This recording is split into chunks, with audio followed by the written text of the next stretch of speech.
Sara, nimechoka. Yaani nimechoka kujificha huko. Sara, hata hapa ni nyumbani kwetu. Au umesahau kama hii ni nyumba yetu pia? Makanza, nyumba kubwa ni nyumba kubwa tu. Ni nyumba yetu, lakini tumejificha. Kwanza ni hivi ndo unapoteza muda wa mimi kumtafuta mtoto wangu. Hivi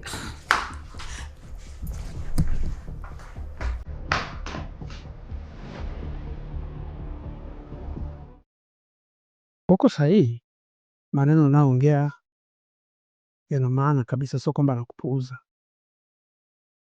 lakini ninahofia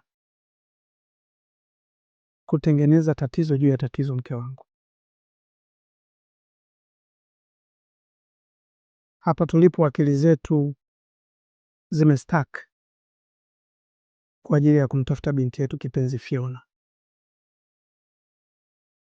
lakini pia tusisahau, na mimi najua unatambua na unakumbuka vizuri kwamba Mr. Lion madhumuni na malengo yake makubwa ni kuisambaratisha familia yetu.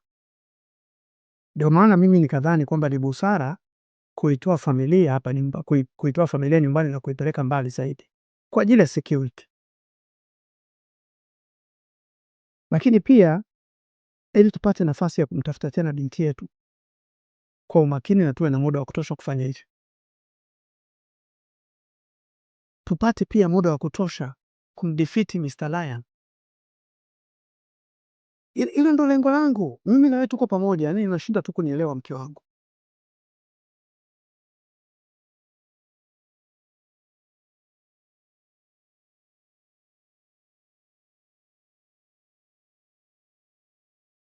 Asante sana kwa kunielewa. Asante sana mke wangu. Thank you.